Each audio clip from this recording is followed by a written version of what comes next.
Bonsoir à tous, j'espère que vous allez bien. Voici les titres du 19h50 de ce vendredi 21 octobre 2022.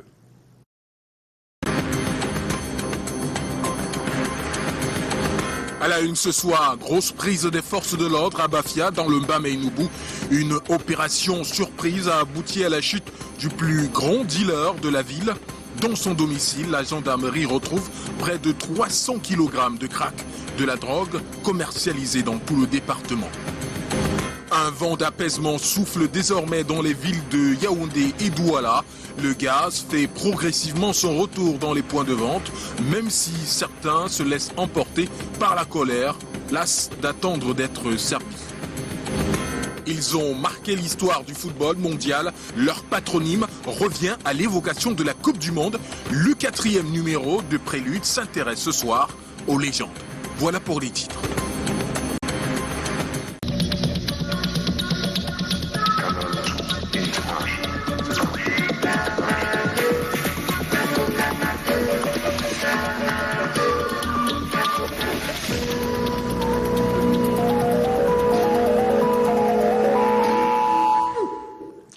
Un dealer craint à Bafia tombe dans les mailles des forces de l'ordre.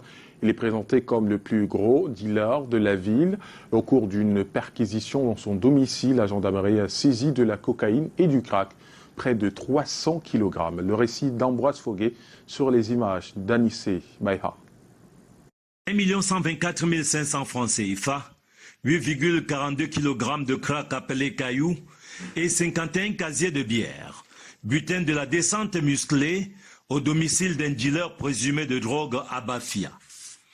Les perquisitions inopinées, modus operandi choisi par les pouvoirs publics pour assainir les mœurs dans le Mbamenoubou. Nous avons décidé de combattre les acteurs de l'insécurité.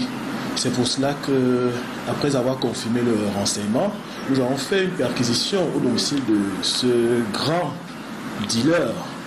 Et le butin a été conséquent parce que nous sommes sortis de là avec une grande quantité de drogue, des pièces de monnaie. Cette initiative des pouvoirs publics a permis d'interpeller et de déférer 6 prévenus devant le procureur de la République. Et appeler la population à collaborer avec les forces de maintien de l'ordre quant à dénoncer ce genre d'individus afin de ramener la criminalité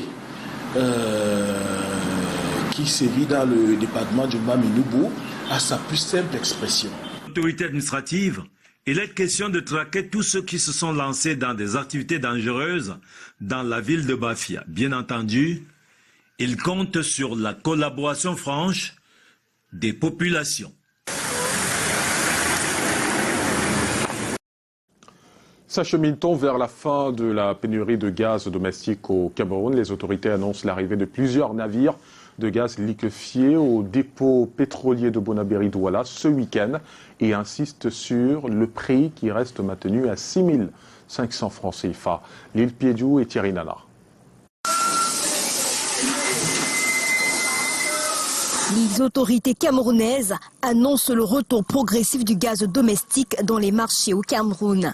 D'affûtage de bouteilles qui nous permettent d'affûter pour 8 heures de temps à peu près 128 000 bouteilles. Et ce qui permettra dans les tout prochains jours d'approvisionner Douala et ses environs. Vous avez vu les postes de chargement de camions-citernes VRAC. Ces postes nous permettent d'envoyer le produit à l'intérieur du pays. Nous avons 2 postes de chargement qui nous permettent toutes les 30 minutes de sortir 2 camions. Le prix reste inchangé. Et surtout, le prix de bouteille de gaz de 12,5 kg, c'est 6 500.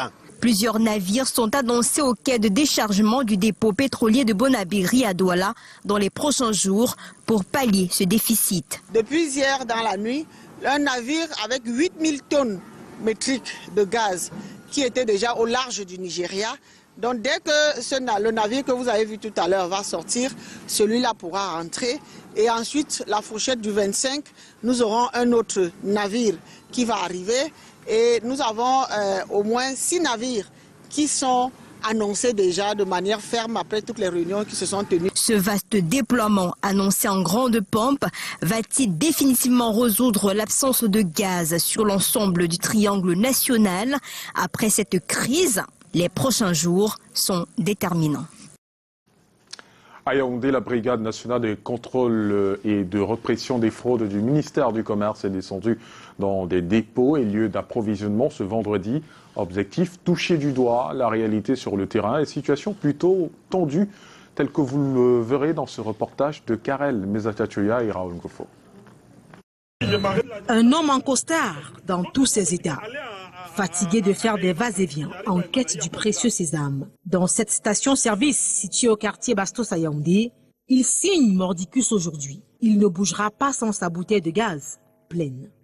Je rentre le soir, les enfants crient, je fais comment? Chaud bouillant, le chef de la brigade nationale des contrôles et de répression des fraudes du ministère du Commerce, en patrouille ce 21 octobre, tombe à pic. La moindre des choses est que vous veniez les rassurer. Vous ne laissez pas les gens plantés sous le soleil comme ça.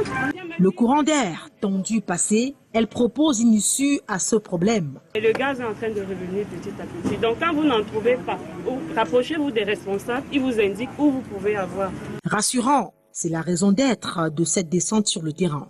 Il est question pour ces soldats de prendre le pôle de la situation et dire aux consommateurs qu'ils ne sont pas abandonnés à leur sort dans cette quête du gaz domestique devenu rare, même si un retour progressif à la normale est annoncé dans des dépôts et lieux d'approvisionnement de la capitale. Nous avons reçu près de 4300 bouteilles que nous avons reparti dans tous les points de distribution. L'État a déjà mis ce qui est tout en œuvre pour que le problème soit résolu. Autre problème rencontré, cette fois-ci au marché central, des sacs de riz stockés et ceux vendus à des prix non homologués. Ça fâche. Vous allez pratiquer les prix officiels. Vous avez compris, non?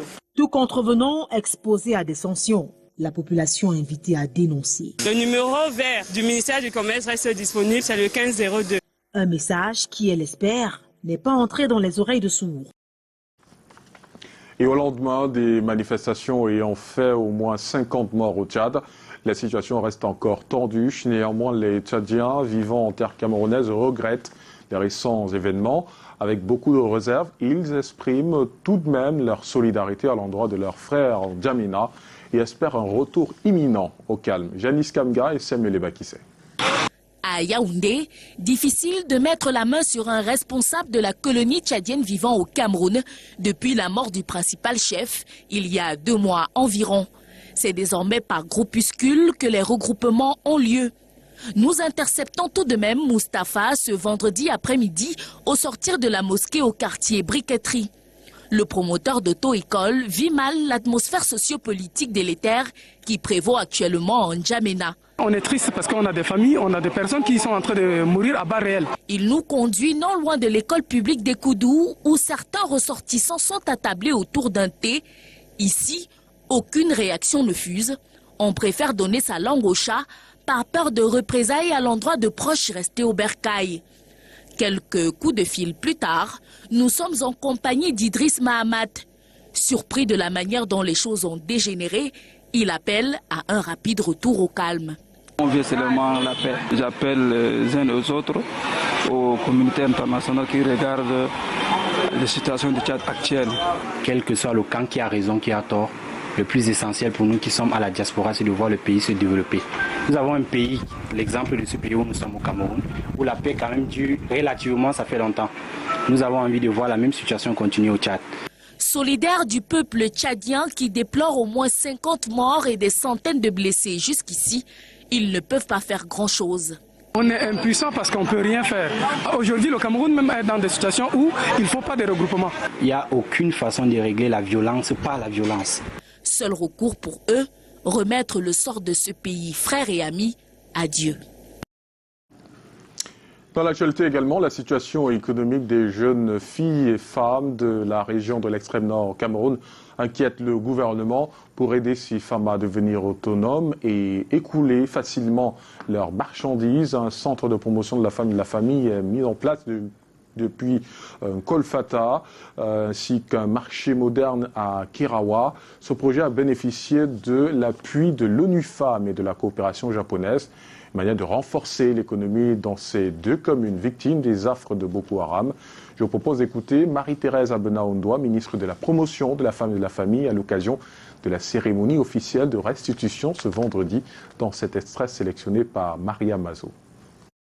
Les familles se sont retrouvées en détresse avec des dislocations.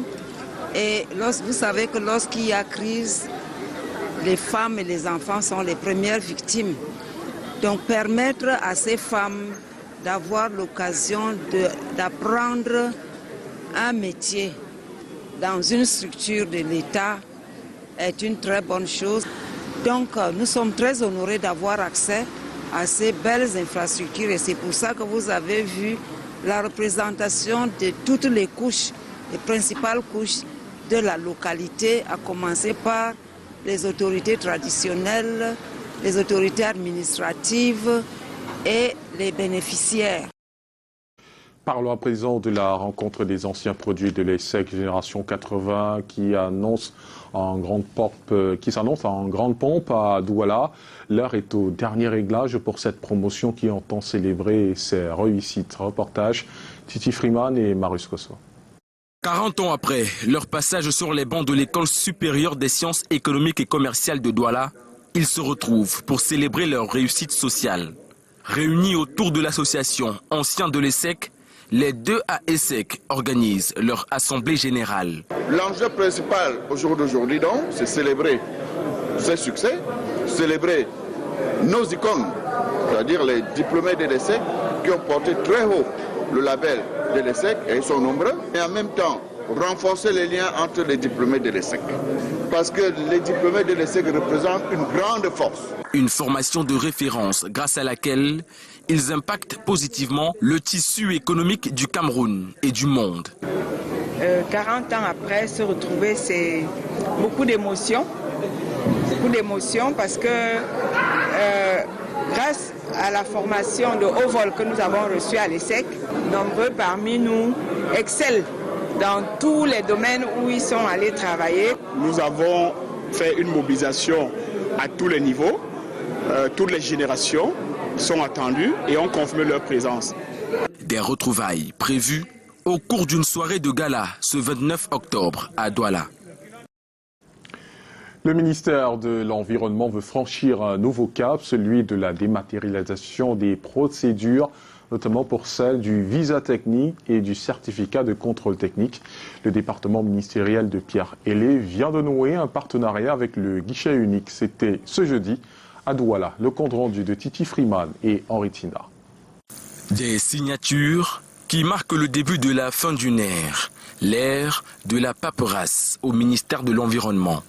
Ce département ministériel veut passer à la digitalisation des procédures du visa technique.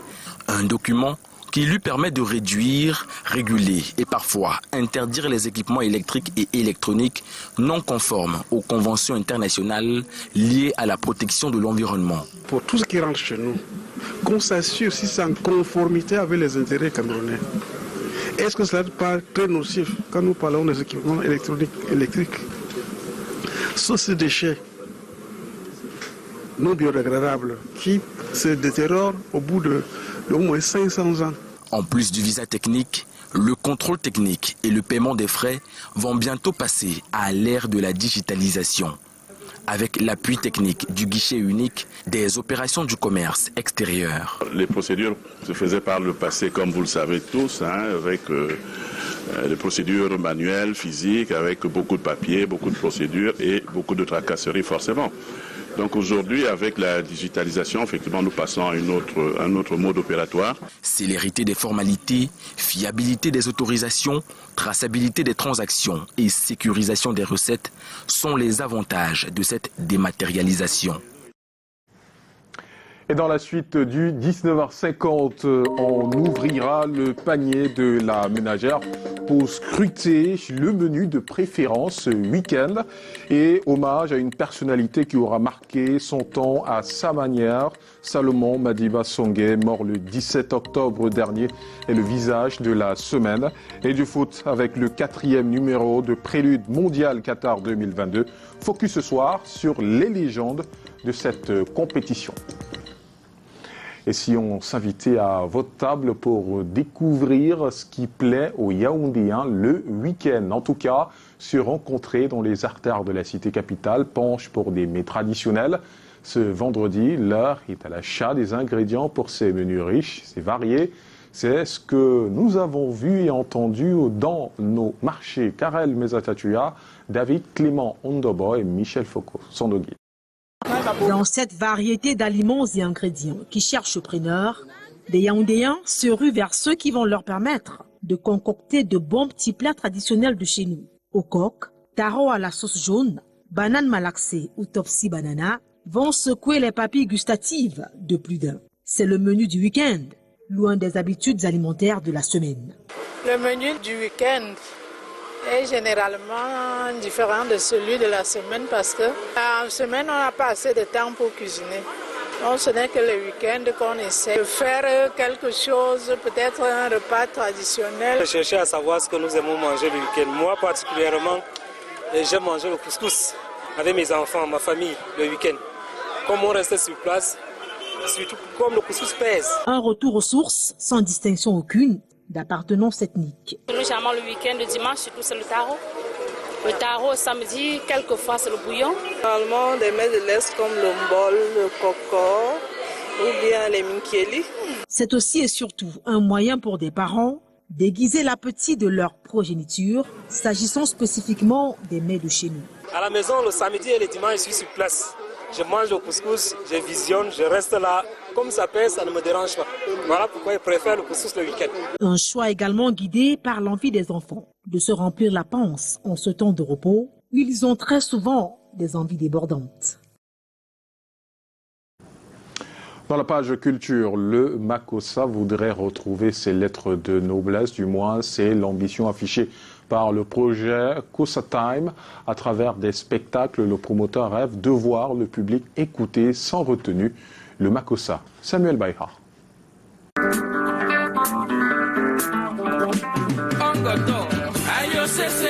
Amatrice de plusieurs genres musicaux, si le Makossa ne suffoque pas, il y a dans sa dynamique un trou d'air. Le Makossa ne souffre pas vraiment. Je pense que la nature a une certaine logique. Avant le Makossa, il y avait des musiques. Et après le Makossa, il y aura encore d'autres musiques. Et il faut savoir que même aux États-Unis, par exemple, on parle encore de la country. Mais cela n'empêche pas qu'il y ait d'autres musiques. Le concept Kossa Time vient comme un embelli. Nous avons le réel besoin de le faire vivre. Raison pour laquelle, contre vents et marées, nous sommes là avec des difficultés, avec des moqueries. D'autres nous disent non, laissez tomber, c'est dur au Cameroun. Mais nous sommes là parce que nous avons le souci. On veut refaire vivre le Makossa. La relance de la musique populaire d'hier qui fait encore danser aujourd'hui. D'autres artistes, Dieu merci aujourd'hui, qui commencent à comprendre qu'il est important de remettre le Makossa au centre. Et voilà, on essaie de se battre du mieux qu'on peut. À travers une série de spectacles, le Kossa Time ambitionne d'une lueur d'espoir la renaissance du Makossa. Nono Flavie et Jackie Kinguet, ici à partir de 19h30. Et pour avoir l'accès, ici le billet ne coûtera que 10 000 francs. Il y aura un lien pour acheter le billet ou tout simplement appeler nos numéros. Une allure, mais la vitesse de croisière ralentit. Le projet évolue avec des moyens limités. Et le festival Caravane de l'humour célèbre son 10e anniversaire avec plusieurs dates de rire et de sensibilisation au programme.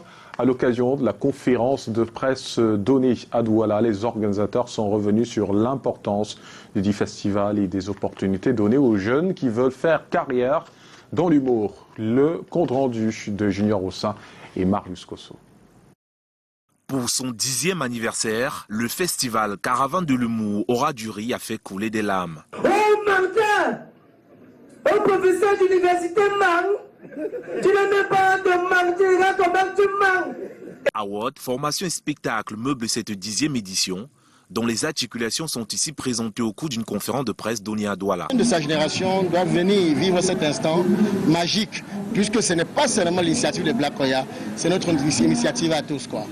Particularité cette année, c'est le spectacle féminin qui aura lieu le 21 octobre à Yaoundé. Les femmes commencent à se démarquer. Il faut même vous rendre compte, sur beaucoup de plateformes internationales aujourd'hui, je regarde le Parlement du Riz, je regarde le stand-up de Valérie Ndongo. Vous allez vous rendre compte que sur Africa Stand-up, les filles qui font, en fait, ceux qui font beaucoup plus sensation sont les femmes.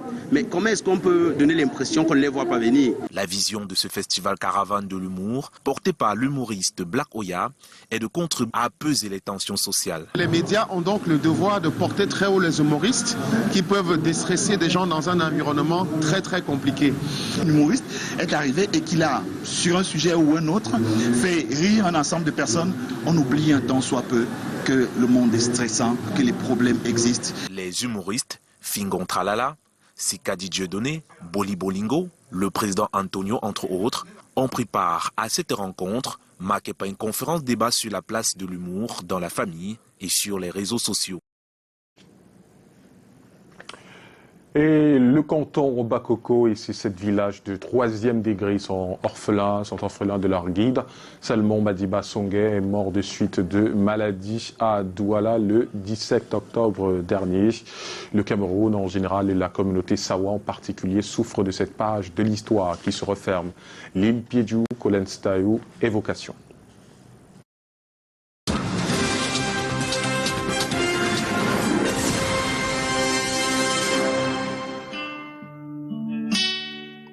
Baby say Bile Jakabo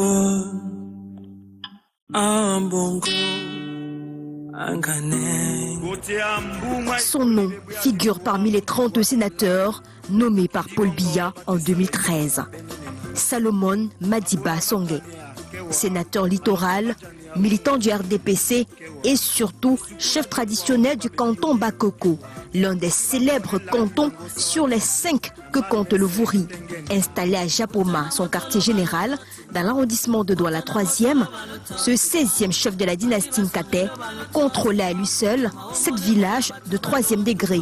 Madiba Songhé, c'était aussi son engagement pour le développement de sa communauté. On a encore en mémoire le projet Aquasol pour la production de crevettes avec comme objectif responsabiliser ces populations pour une réussite collective. Puisqu'on parle de réussite, son influence et sa position stratégique a permis d'implanter un stade ultramoderne à Japoma. Le stade de Japoma avec tous les avantages connus de tous. Président en exercice du Ngondo, en mars 2018, Madiba Songhé était un personnage controversé. À tort ou à raison, son nom est apparu plusieurs fois dans les affaires d'expropriation et de vente de terrains non encadrés dans son canton, ce qui a créé quelquefois des sons discordants au sein de sa communauté. Ce qui ne saurait en rien anéantir la puissance de cet homme qui a régné pendant près de 3 décennies au service de la tradition Sawa.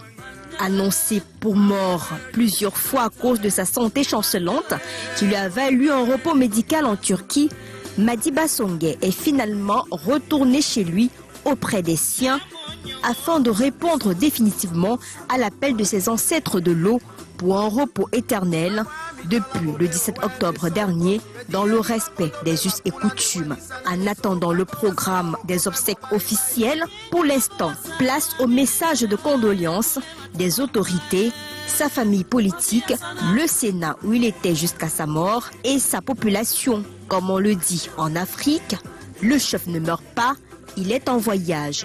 Sa Majesté Madiba Songhé pour l'éternité.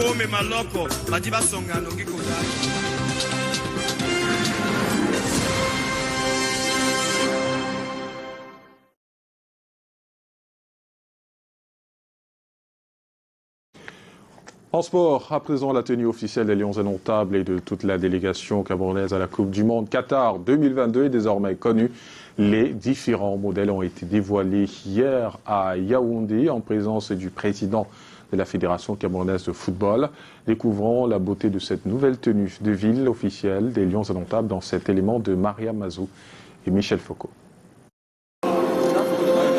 Voici la tenue officielle que va arborer la délégation camerounaise pendant la Coupe du Monde 2022 prévue au Qatar. Constituée de différentes couleurs comme le bleu et le blanc, différents modèles avec le verrou jaune, c'est une fierté de savoir que cette marque porte la signature d'un Camerounais, El Dabo Fashion. Nous vous témoignons notre profonde gratitude pour cette marque de confiance et vous rassurons que nous saurons être à la hauteur de vos attentes et vos exigences. Une belle insigne dévoilée ici ce 20 octobre par le président de la Fédération camerounaise de football avec à ses côtés l'entraîneur-chef Rigobert Sambana. Le président de la FECAFOOT n'a pas manqué l'occasion d'expliquer la raison de son choix. Toujours penser à faire avancer le Cameroun et les Camerounais.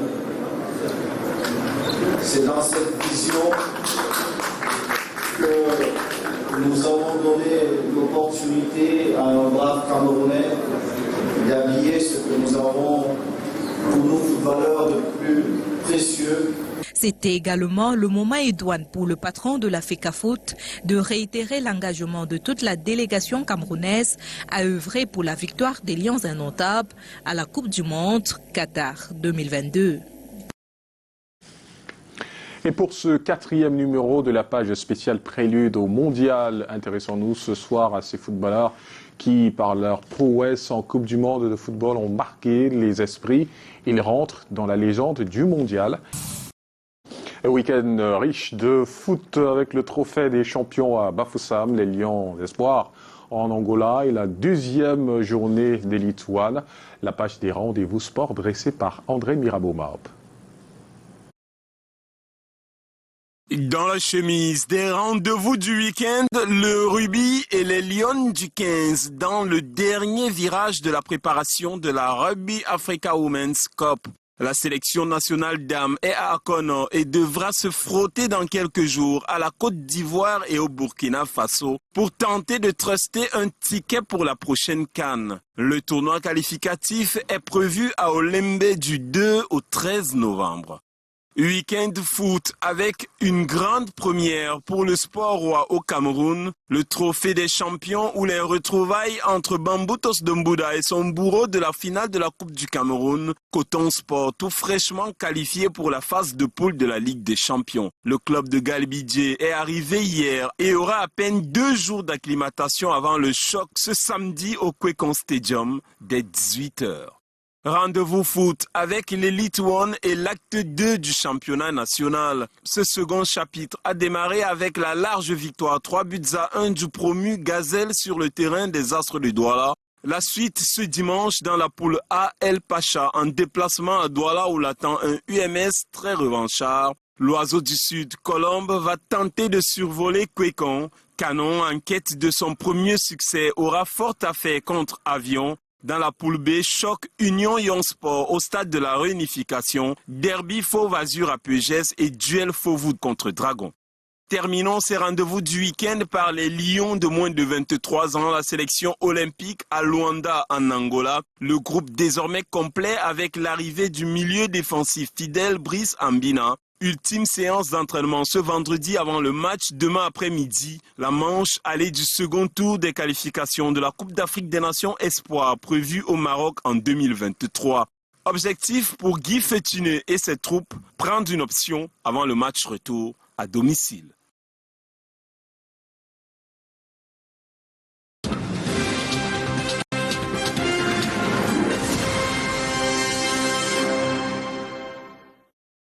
La couronne de champion du Cameroun de football et Coton Sport de Garoua est remise en jeu. Les 22 clubs de l'élite en One ont repris du service. Ceux de l'élite tout chaussent les crampons dans quelques jours. Et ce week-end, Coton et Bambouto se retrouvent pour le trophée des champions, faire rayonner notre championnat et le défi de l'équipe dirigeante. C'est l'objet de la chronique signe David Sanjo et Luciano Giacomo. Un geste technique et le président de la Fédération camerounaise de football ouvre le championnat. Sur la ligne de départ, 22 équipes reparties en 2 groupes, tous à l'assaut du titre détenu par Coton Sport de Garoua. Parmi les participants, les nouveaux venus, Aigle Royal de la Ménois et Gazelle Football Academy de Garoua. Les deux équipes ont brillé pendant le tournoi d'accession en Elite One. Parmi les appelés, un absent de poids, la panthère sportive d'Undi, Zumanto. L'équipe est restée sur le bas-côté de la route à la fin du championnat dernier. Les Zumanto Boys ont perdu la bataille juridique face à Yafoot. Comme la saison dernière, les clubs sont repartis en deux poules, à la seule différence que la compétition ne se joue pas uniquement dans les sites choisis au préalable. Les équipes s'affrontent pour cette saison en aller-retour dans les stades homologués par la Fédération camerounaise de football. Le calendrier connaîtra la trêve dans la deuxième moitié du mois de novembre jusqu'à la fin du mois de décembre du fait de la participation des Lions indomptables du Cameroun à la Coupe du monde de football Qatar 2022. Dans le championnat élite tout, les équipes se trouvent dans les starting blocks. Dans le tunnel qui mène vers l'ouverture des saisons, les clubs Unisport du Onkam, Léopard de Douala, des récalés de la saison dernière, s'apprêtent à rebondir au moment où les promus Aigle Royal du Mungo, champion du littoral, champion du tournoi Interpol et promu en Elite One, aux côtés de Victoria United, alias Opopo, One People, One Power. Ces équipes, à base populaire, reviennent dans l'élite pour le retour des fans dans les arènes. La récente finale de la Coupe du Cameroun de football le rappelle à suffisance. Bamboutos Club de Mbouda et Coton Sport de Garoua se retrouvent d'ailleurs pour la première édition du Trophée des champions sous l'ère Samuel Eto'o-Fils à Bafoussam. Une rencontre pour du prestige. Occasion également pour les acteurs de nos différents championnats de mouiller le maillot dans l'espoir de taper dans l'œil du sélectionneur Rigobert Samba-Hanak.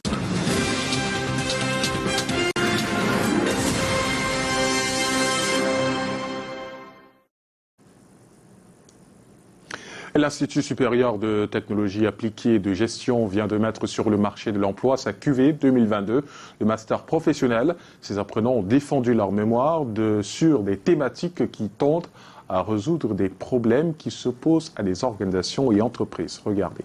Une mention bien 15 sur 20. Ils se sont défaits des casquettes d'étudiants. Ils sont désormais sur le marché de l'emploi. C'est la QV 2022 en master professionnel de l'ISTAG. QV qui a défendu son mémoire de fin de formation face au jury ce 20 octobre au campus à Yaoundé. J'affirme sans embâche qu'ils ont les bases nécessaires, raison pour laquelle vous savez bien que l'ISTAG bénéficie de l'encadrement académique de l'université de Yaoundé 2. Alors que si les conditions n'étaient pas réunies pour qu'on puisse octroyer, j'allais dire, cette protection à cet institut, nous ne viendrons pas ici pour l'encadrement de ces étudiants. Tour à tour, ces désormais prêts pour le boulot ont impressionné l'assistance avec des thématiques actuelles, pistes de solutions aux difficultés auxquelles se heurtent entreprises et organisations. Tout s'est très bien passé. Nous remercions l'Institut ISTAG pour la formation. Ce déploiement va servir et faire valoir les intérêts des entreprises camerounaises. Une formation de pointe dans divers domaines grâce à un corps enseignant trié sur le volet. Le couronnement d'un long parcours. Les masters professionnels dans les IPES comme nous, c'est la crème.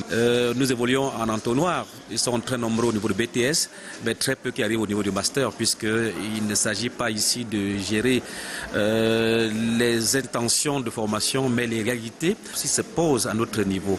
Une panoplie de formations au niveau master ici offerte. Marketing, commerce et vente, comptabilité, contrôle et audit, gestion de ressources humaines, entre autres. De quoi permettre aux apprenants d'apporter une valeur ajoutée au niveau professionnel. C'est l'occasion pour moi de dire merci à ces entreprises qui nous font confiance par rapport à la qualité de notre formation, par rapport au sérieux que nous donnons aux encadrements des étudiants. On est très satisfait de savoir que tous les étudiants ont pu obtenir un stage académique et dans des entreprises qui leur permettent en fait de toucher du doigt, d'aller en profondeur et d'apporter un plus qui leur permettrait cette fois-là d'implémenter leurs recommandations d'ordre managérial à l'issue de leur stage et mémoire. Rendez-vous l'année prochaine pour vivre les soutenances de la QV 2023 avec le même enthousiasme. Et c'est la fin de ce journal. Merci de nous avoir suivis. Ce week-end, Junior Rossa est aux 20h. Moi, je vous retrouve lundi prochain, même lieu, même heure, 19h50. Bonsoir et bon week-end.